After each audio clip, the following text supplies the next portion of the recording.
మీ ఎలాంటి వ్యాపార ప్రకటనలకైనా వెంటనే మా ఛానల్ సంప్రదించండి. శ్రీ గురుభ్యో నమః. నమస్కారం. అందరూ కూడా మీ యొక్క ఇష్టదైవాన్ని ప్రార్థన చేసుకోండి, మీ తల్లిదండ్రులకి ప్రార్థన చేసుకోండి. నూతన సంవత్సరాన్ని ప్రారంభిస్తున్నాం. ఎన్నో ఆశలతో, ఎన్నో కోరికలతో ఎప్పుడెప్పుడు వస్తుంది తెలుగు ఉగాది శుభాకాంక్షలు అందరికీ చెప్తామా?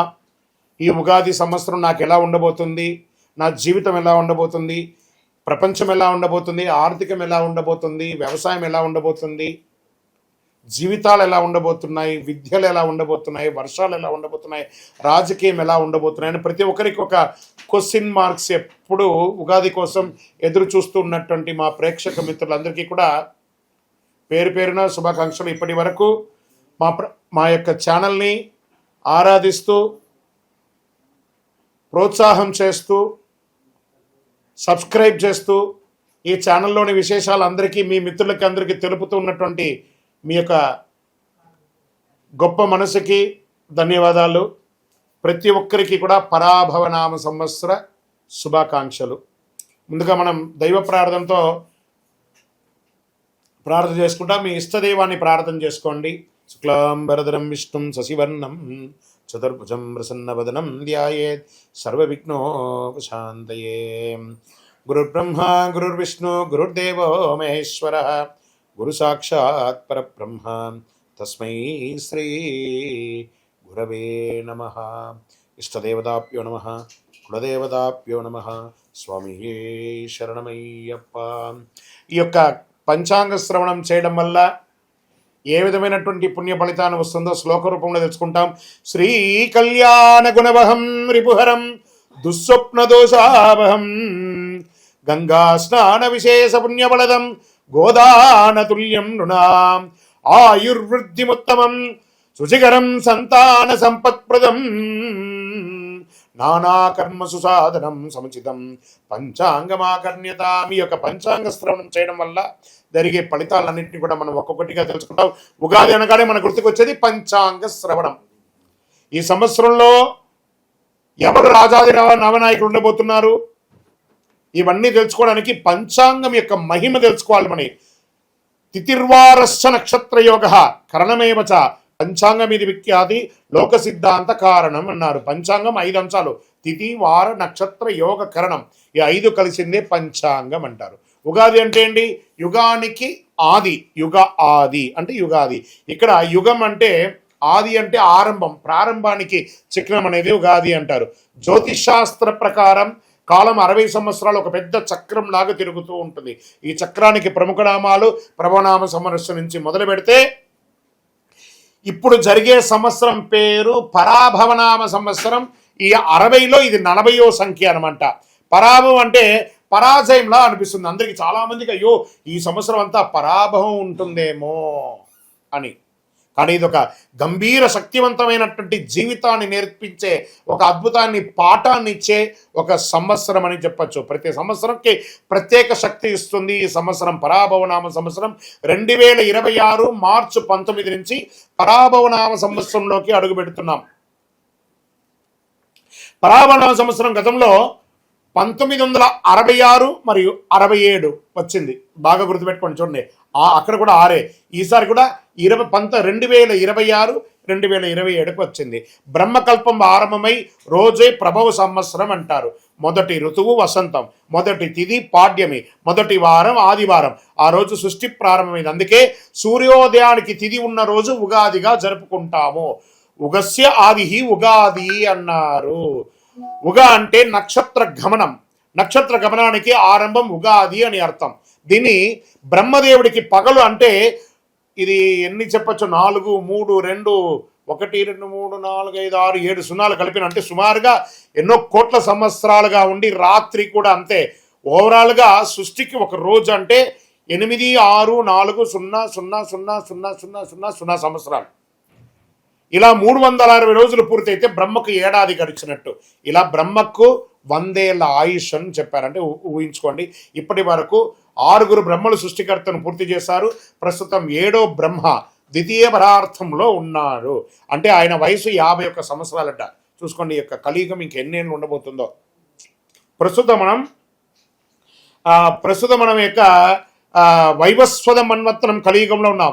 శ్రీ మహావిష్ణువు మత్స్యావతారంలో సోమకాసురుడు అనేక రాక్షసుని సంహరించిన, వేదాలు రక్షించి బ్రహ్మకు అప్పగించిన రోజు ఉగాది అంటారు.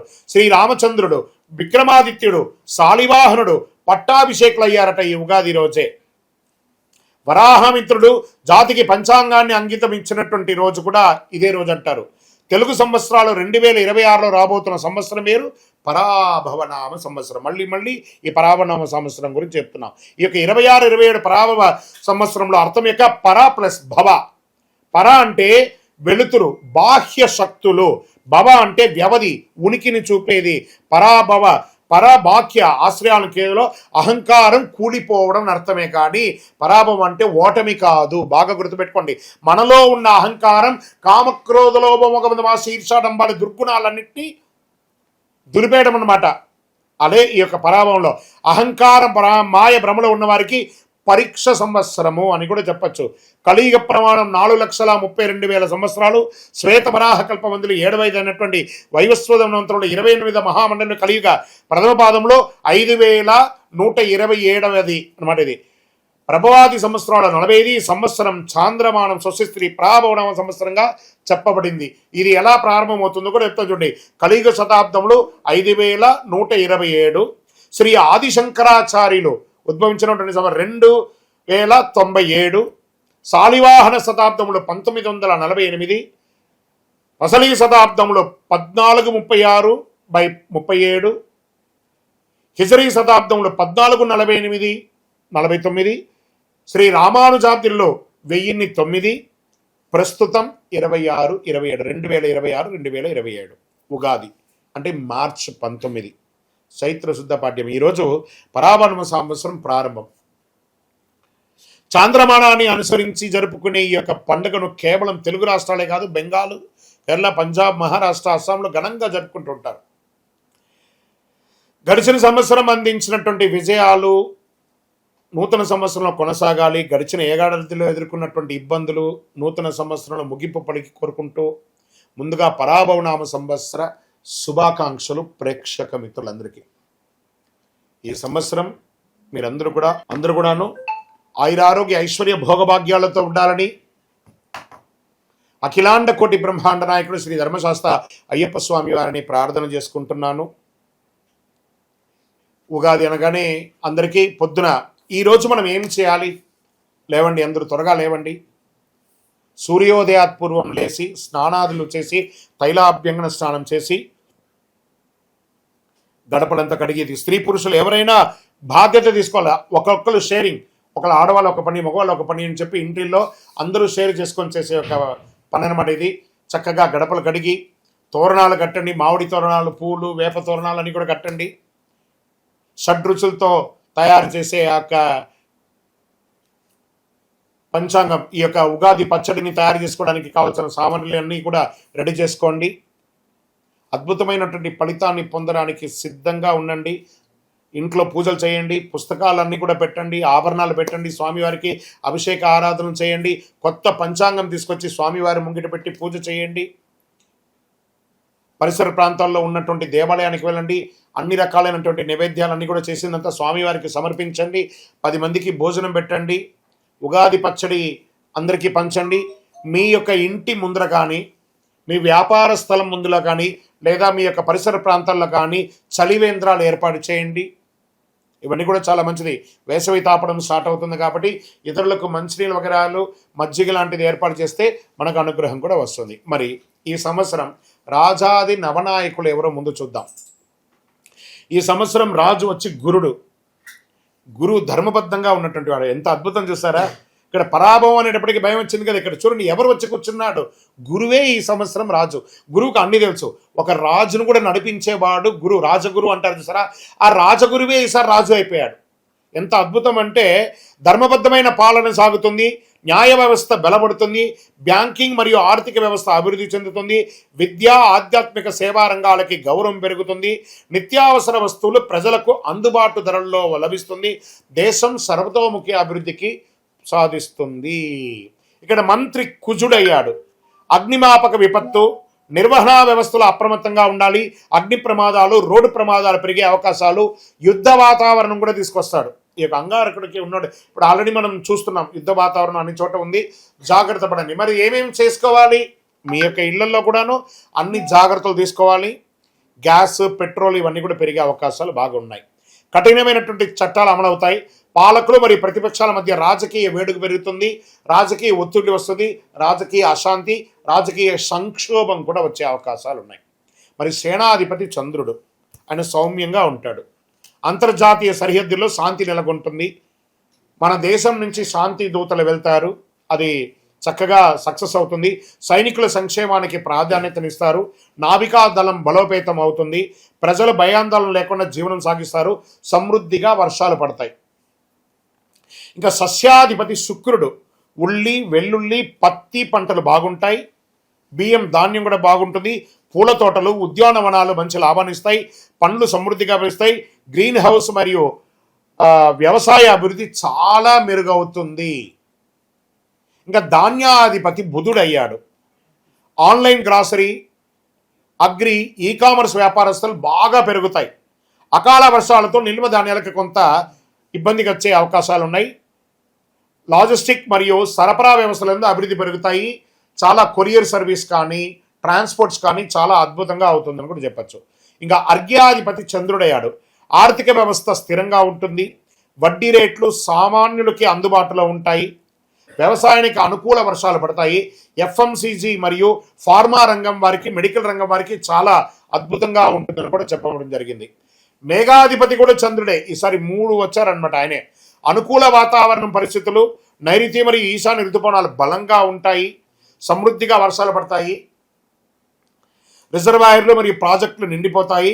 కొంత ఓవర్ఫ్లో కూడా అయ్యే అవకాశాలు ఉన్నాయి. రైతులకి అనుకూలమైనటువంటి కాలం. కుడి ఎడమ కాలువలన్నీ కూడా నిండుగా వెళ్ళి అన్ని పక్కల పంటలు 2 నుంచి 3 పంటలు తీసుకునే అవకాశాలు ఎక్కువ కనబడుతున్నాయి. ఇంకా రసాధిపతి సూర్యుడు. నువ్వులు, నూనె, బెల్లం ధరలు స్థిరంగా ఉంటాయి. ఉప్పు ధరలు నియంత్రణలో ఉంటాయి. ఫార్మసిటికల్ మరియు రసాయన ఎరువులు ధరలు పెరిగే అవకాశాలు ఉన్నాయి. ఆహార కల్తీపై ప్రభుత్వ దాడులు జరిగే అవకాశాలు ఉన్నాయి.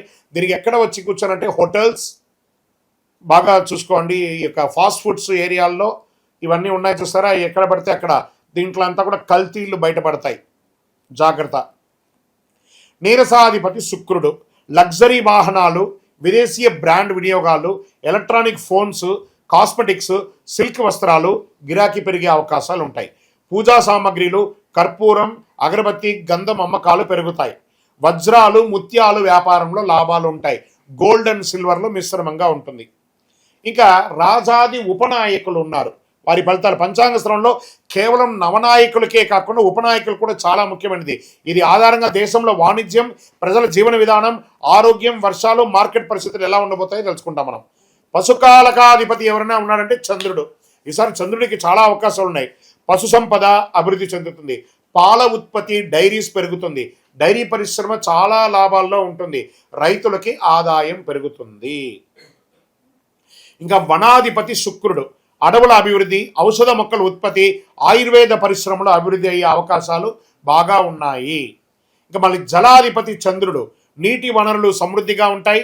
చేపల పెంపకం, రొయ్యల పెంపకము, ఎక్స్పోర్ట్స్ ఇవన్నీ కూడా కలిసి వస్తాయి.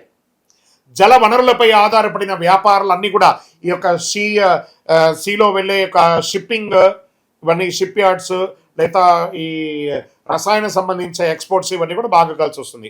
వాణిజ్యాధిపతి బుధుడు. వాణిజ్యం అభివృద్ధి చెందడానికి ఈ కామర్స్ వ్యాపారాలు పెరుగుతాయి. స్టార్టప్ కంపెనీస్ బాగా అభివృద్ధి చెందుతాయి. మల్టిపుల్ ఫండర్స్ వచ్చి ఇన్వెస్ట్ చేసే అవకాశాలు ఎక్కువ ఉన్నాయి. మళ్ళీ కర్షకాధిపతి చంద్రుడు. రైతులకు అనుకూల వాతావరణం, పంటలు మంచి దిగుబడి వస్తాయి. వ్యవసాయ రంగంలో చాలా అభివృద్ధి ఉంటాయి. ఇంకా వర్షాధిపతి చంద్రుడు. చంద్రుడికే చాలా అవకాశాలు ఉన్నాయి. మళ్ళీ చెప్తున్నాను, సమృద్ధిగా వర్షాలు పడతాయి. నీటి నిల్వలు పెరుగుతాయి. ప్రాజెక్టులు నిండుతాయి. ప్రజల్లో ధర్మభావన. ప్రజాధిపతి గురుడు. చూడండి, మళ్ళీ గురుడు ప్రజాధిపతి అయిపోయాడు. ప్రజాధిపతి అవగానే ప్రజల్లో ధర్మభావన పెరుగుతుంది. సేవా కార్యక్రమాలు పెరుగుతాయి. సామాజిక శాంతి నెలకొంటుంది. ఇది రాజాది నవనాయకుల యొక్క ఉపనాయకుల యొక్క ఫలితాలు. ఈ సంవత్సరం ఎక్కడ కూడా చూస్తే నెగిటివ్స్ తక్కువ కనబడుతున్నాయి, పాజిటివ్స్ ఎక్కువ కనబడుతున్నాయి. కొంత యుద్ధ వాతావరణం తప్ప అది కూడా కాంప్రమైజ్ అయిపోతుంది. టెన్షన్ పడాల్సిన అవసరం లేదు. కాస్త ఆర్థిక సంక్షోభం ఉంటుంది, ఇంటర్నేషనల్ లెవెల్లో ఉంది కాబట్టి అది చెప్పడానికి కొంచెం బాధగానే ఉంటుంది, కానీ ఇబ్బంది పడాల్సిన ఈ యొక్క దీంట్లో. ఇప్పుడు మేషాది ద్వాదశ రాజులకి రాజపూజ్యం, అవమానం, ఆదాయం, వ్యయం. మరి మేషరాశి వారికి రాజపూజ్యం 2, అవమానం 4, ఆదాయం 11, వ్యయం 5 అన్నారు. మరి ఏం చేయొచ్చు? వీళ్ళకి తీపి ఒగరు మిశ్రమంగా ఉంది. ఇది వచ్చి సంఖ్య మాత్రమే, ఇది మీ జీవితం కాదు, బాగా గుర్తుపెట్టుకోండి. ఇది గోచార ప్రకారమే చెప్తున్నాను. మీ వ్యక్తిగత జాతకంలో చూస్తే సంపూర్ణంగా ఈ సంవత్సరం ఎలా ఉందో చూడొచ్చు. వృషభ రాశి వారికి రాజపూజ్యం 5, అవమానం 4, ఆదాయం 5, వ్యయం 4, చాలా బాగుంటారు. మిథున రాశి వారికి రాజపూజ్యం 1, అవమానం 7, ఆదాయం 8, వ్యయం 11, మిశ్రమం. కర్కాటక రాశి వారికి రాజపూజ్యం 4, అవమానం 7, ఆదాయం 2, వ్యయం 11. సింహరాశి వారికి రాజపూజ్యం 7, అవమానం 7, ఆదాయం 5, వ్యయం 5. మీరు మిశ్రమం అలే మిడిల్గా ఉంటారు, జాగ్రత్తగా ఉండాలి. కొంచెం డేంజర్ బెల్ ఉంది, జాగ్రత్త. కన్యా రాశి వారికి రాజపూజ్యం 3, అవమానం 3, ఆదాయం 8, వ్యయం 11. ఇక్కడ చూడండి, వీళ్ళకి కొంచెం చేదు తీపి కొంచెం మిశ్రమంగా ఉంది. తులారాశి వారికి రాజపూజ్యం 6, అవమానం 3, ఆదాయం 5, వ్యయం 4, తీపి ఎక్కువ ఉంది కదా. వృశ్చిక రాశికి వారికి రాజపూజ్యం 2, అవమానం 6, ఆదాయం 11, వ్యయం 5. ఆదాయం అద్భుతంగా ఉంది, కొంచెం చిన్న చిన్న అవమానాలు ఉన్న ద జాక్ పాట్ ఇయర్ ఏదైనా ఉందంటే అది వృశ్చిక రాశియే. ధనుసు రాశి వారికి రాజపూజ్యం 5, అవమానం 6, ఆదాయం 14, వ్యయం 11. మకర రాశి వారికి రాజపూజ్యం 1, అవమానం 2, ఆదాయం 2, వ్యయం 8. కుంభరాశి వారికి రాజపూజ్యం 4, అవమానం 2, ఆదాయం 2, వ్యయం 8. మీనరాశి వారికి రాజపూజ్యం 7, అవమానం 3, ఆదాయం 5, వ్యయం 9. ఇలా ఈ రాశిలో ఉన్న వాళ్ళకి అందరికీ కూడాను రాజపూజ్య అవమానాదులు, ఆదాయ వ్యయాలన్నీ కూడా ఒక నెంబర్ మాత్రమే. మీ యొక్క వ్యక్తిగత జాతకం ద్వారానే సంపూర్ణంగా ప్రిడిక్ట్ అవడం. ఇది గోచార ప్రకారంగా చెప్తున్నాం. ఇప్పుడు 27 నక్షత్రాలకి కందాయ ఫలాలని చెప్తున్నాం. కందాయ ఫలం అంటే పంచాంగ శాస్త్రంలో ఒక సంవత్సరంలో ఆ నక్షత్ర జాతకులకి ధనం, ఆరోగ్యం, సుఖం, కష్టం వంటి ఫలితాలు సూచించే విధానం అని చెప్పచ్చు. సాధారణంగా 3 కందాయాల సంఖ్య ఉంటాయి. మొదటి కందాయం సంవత్సర ప్రారంభం ఉగాది నుండి ఉంటుంది, రెండవ కందాయం మధ్యకాలంలో ఉంటుంది, మూడవ కందాయం సంవత్సర అంతంలో ఉంటుంది. సంఖ్యలో ఈవెన్ అయితే శుభం, బేసి అయితే కొంచెం కష్టం పంచాంగం చెప్పబడుతుంది. ఇప్పుడు నేను ఒక్కొక్కటిగా చెప్తుంటాను, మీరు ఈవెన్లో ఉన్నారా బేసిలో ఉన్నారా ఒకసారి చూసుకోండి. మీరు అశ్విని నక్షత్ర జాతకులకి 5, 7, 3 కందాయ ఫలం. భరణి నక్షత్రం వారికి 3, 5, 1 కందాయ ఫలం. కృతికా నక్షత్రం వారికి 7, 3, 5. రోహిణీ నక్షత్ర జాతకులకి 4, 6, 2. మృగశిర నక్షత్ర జాతకులకి 2, 4, 6. ఆరుద్ర నక్షత్ర జాతకులకి 1, 3, 5. పునర్వసు నక్షత్ర జాతకులకి 6, 2, 4. పుష్యమి నక్షత్ర జాతకులకి 5, 1, 3. ఆశ్లేష నక్షత్ర జాతకులకి 7, 5, 1. మకా నక్షత్ర జాతకులకి 3, 7, 5. పూర్వా పల్గుని పుబ్బా నక్షత్ర జాతకులకి 5, 3, 7. ఉత్తరా నక్షత్ర జాతకులకి 2, 6, 4. హస్తా నక్షత్ర జాతకులకి 4, 2, 6. చిత్తా నక్షత్ర జాతకులకి 6, 4, 2. స్వాతి నక్షత్ర జాతకులకి 3, 5, 7. విశాఖ నక్షత్ర జాతకులకి 5, 7, 3. అనురాధ నక్షత్ర జాతకులకి 7, 3, 5. జ్యేష్ఠ నక్షత్ర జాతకులకి 1, 5, 3. మూలా నక్షత్ర జాతకులకి 3, 1, 5. పూర్వాషాఢ నక్షత్ర జాతకులకి 5, 3, 1. ఉత్తరాషాఢ నక్షత్ర జాతకులకి 4, 6, 2. శ్రవణ నక్షత్ర జాతకులకి 2, 4, 6. ధనిష్ఠ నక్షత్ర జాతకులకి 6, 2, 4. శతభిష నక్షత్ర జాతకులకి 5, 1, 3. పూర్వాభాద్ర నక్షత్ర జాతకులకి 3, 5, 7. ఉత్తరాభాద్ర నక్షత్ర జాతకులకి 7, 3, 5. రేవతి నక్షత్ర జాతకులకి 2, 6, 4. ఈ యొక్క సమసంఖ్య జాతకులు అంటే 2, 4, 6 శుభ ఫలితాలు ఇస్తాయి. బేసి సంఖ్యలు అంటే 1, 3, 5, 7 మిశ్రమ ఫలితాలు ఇస్తాయి. కాబట్టి పానిక్ అవ్వాల్సిన అవసరం లేదు. ఇవన్నీ యూనివర్సల్గా చెప్పాలి కాబట్టి చెప్తున్నాం. మీ యొక్క వ్యక్తిగత జాతకం చూసుకుంటే మీరు ఎక్కడ ఉన్నారో తెలుస్తుంది. ఇది గోచార ప్రకారం చెప్తున్నాం. ఇక ఉగాది అనగానే మనకందరికీ గుర్తుకొచ్చేది ఉగాది పచ్చడి. ఈ 6 రుచులతో షడ్రుచులతో కూడినటువంటి ఈ ఉగాది పచ్చడి జీవితంలో సుఖదుఖాలు ఆనందాలు కష్టాలు అన్నీ కలిసి ఉంటాయని చెప్పడానికి నానుడియే ఈ యొక్క ఉగాది పచ్చడి. ఉగాది పచ్చడిలో ఏమేమి ద్రవ్యాలు ఇస్తాం? వేప పువ్వు, బెల్లం, మామిడి ముక్కలు, చింతపండు, మిరపకాయ, మిరప ముక్కలు, మిరపకారం, ఉప్పు. షడ్రుచులకి అర్థం ఏమని చెప్పారు? వేప పువ్వు చెడు దుఃఖాన్ని తీసేస్తుంది. మళ్ళీ ఇది వచ్చేసి ఆధ్యాత్మికంగా ఆరోగ్యపరంగా అనేటప్పటికి లోపల ఉన్నటువంటి చెడు షుగర్ కొలెస్ట్రాల్ అన్నింటినీ కూడా నియంత్రించబడుతుంది ఈ వేప పువ్వు. బెల్లం తీపి ఆనందాన్ని ఇస్తుంది. మామిడి పులుపు ఆశ్చర్యాన్ని ఇస్తుంది అని చెప్పచ్చు. చింతపండు పులుపు అనుభవాన్ని ఇస్తుంది. మిరపకారం కోపం ఉత్సాహాన్ని ఇస్తుంది. ఉప్పు జీవన సమతుల్యాన్ని ఇస్తుంది. ఉగాది పచ్చడి ప్రాముఖ్యత, ఉగాది రోజు ఉదయం స్నానం చేసి దేవుడికి నైవేద్యం పెట్టిన తర్వాత కుటుంబ సభ్యులందరూ తీసుకుంటారు ఈ యొక్క పచ్చడిని. ఇది జీవితంలో వచ్చే అన్ని అనుభవాలను సమీకరించి స్వీకరించాలని సూచించే సంకేతం. ఈరోజు చేయవలసిన పని ఏమంటే పెద్దవాళ్ళందరూ చిన్నపిల్లలకి చిన్న చిన్న కానుకలు ఇవ్వడము, బట్టలు ఇవ్వడము, లేదా వాళ్ళ జీవితానికి కావాల్సిన ప్రణాళికలు అన్నీ కూడా తయారు చేసుకోవడం, వాళ్ళ వివాహాలకి ఉపనయనాలకి వాళ్ళకి కావలసిన విద్యలకి కావాల్సిన ఏర్పాట్లంతా ఈరోజు శ్రీకారం చుడతారు. అద్భుతమైనటువంటి ఉగాది పరాభవనామ సంవత్సరం ఉగాది పచ్చడిని అందరూ స్వీకరించి ఆనందంగా ఉండండి. ఈ సంవత్సరము మూడాలు అంటే ముహూర్తాలు కావాలి అని అంటే సమయంలో మూడాలు కూడా ఎప్పుడు ఉన్నాయి. మేము ఎప్పుడు ఆ జాగ్రత్త పడాలి అంటే శ్రీ పరాభవనామ సంవత్సరంలో మౌఢ్యమి కర్తవ్య వివరాలు మనం ఎలా చెప్పబడుతున్నామంటే గురు మౌఢ్యమి 15/7/2026 నుండి 14/8/2026 వరకు 30 రోజులు ఉంటుంది. శ్రీ పరాభవనామ సంవత్సరం ఆషాఢ శుక్ల పాడ్యమి నుండి శ్రావణ శుక్ల విధియ వరకు శుక్రమౌఢ్యమి అంటే 19/10/2026 నుండి 29/10/2026 వరకు 10 రోజులు శ్రీ పరాభవనామ సంవత్సరం ఆశ్వయుజ శుద్ధ అష్టమి నుండి ఆశ్వయుజ బహుళ చవితి వరకు ఉంటుంది. సరే, వాస్తు కర్తరి అంటే వాస్తు కర్తరి ప్రారంభం రవి భరణి 3 ప్రవేశం మే 4, 2026.